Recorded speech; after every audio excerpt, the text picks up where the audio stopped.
Imagine this. A student in Japan, calm and focused, breezing through textbooks, remembering everything after just one read. No late-night cramming, no mindless repetition, just results.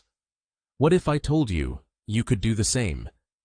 In this video, we're going to break down how Japanese students use uncommon yet powerful techniques to study smarter, not harder, and more importantly, how you can steal these methods and completely transform your learning. But first, let me ask you something. Have you ever reread something 5 times and still forgotten it during the exam? You're not alone. Most people study to feel productive, not to actually remember. So we will learn this in chapters. Chapter 1. The Japanese Learning Mindset. Japanese students don't rely on willpower or last-minute stress. Instead, they master something deeper, a systemized mindset. Here's the truth. They believe learning is a craft, not a talent. In Japan, there's a cultural concept called kaizen.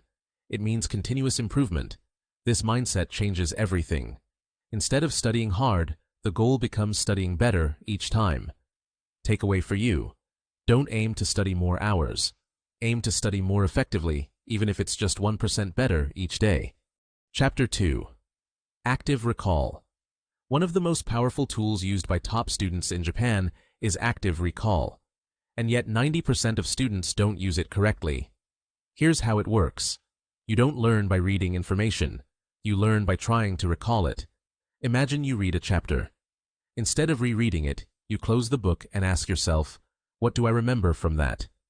Then you write it down or say it out loud. It feels uncomfortable, right? That's the point. Learning happens when your brain struggles a little. That's what builds memory. A quick example. Instead of highlighting your textbook, turn the headings into questions. Like, what were the causes of World War I? What does photosynthesis actually do? Now, quiz yourself. Not once, but spaced over time. Chapter 3. Spaced repetition. You know what's worse than forgetting? Revising too late and realizing you've forgotten everything. That's why Japanese learners swear by spaced repetition. It's a study technique where you review material right before you're about to forget it. Imagine your brain like a garden. If you water it daily, it becomes oversaturated. If you never water it, it dies.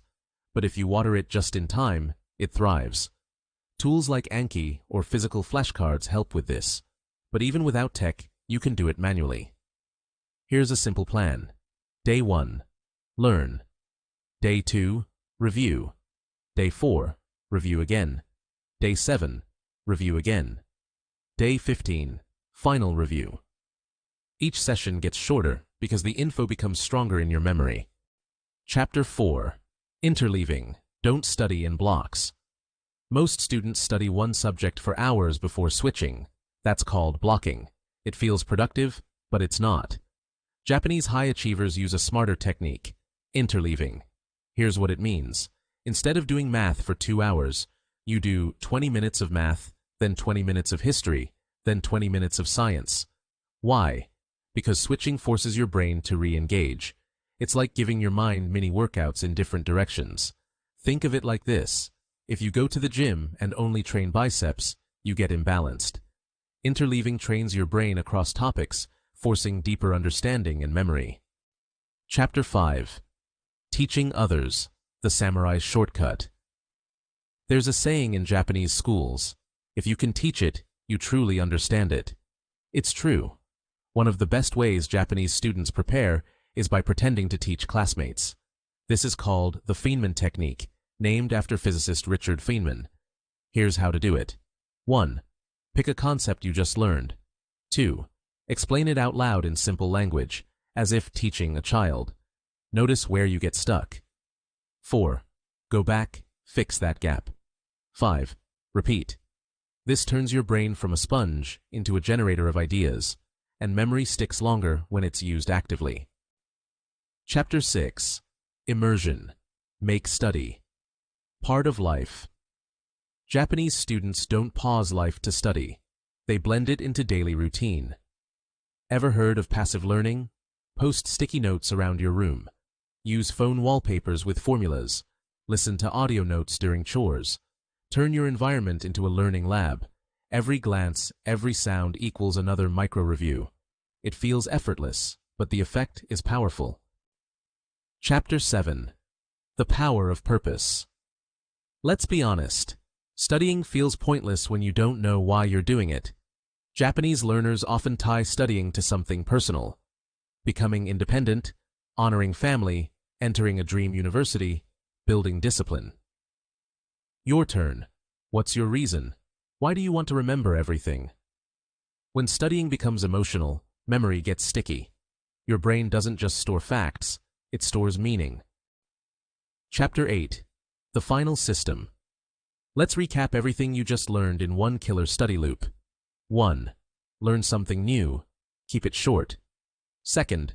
Practice active recall. 3. Use spaced repetition to review. 4. Mix topics with interleaving. 5. Pretend to teach with Feynman technique. 6. Blend study into life with immersion. 7. Tie it all to a personal purpose.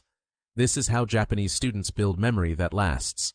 Not through talent, through technique. And now, it's your turn. If this video opened your eyes, if you've been stuck in passive, boring study habits, let this be your reset. Study less, remember more, and feel confident the next time you open your books. Like if this helped, subscribe if you want to master your mind, and comment your why, the reason you want to study smarter. This is not about school. This is about building a better you, one study session at a time.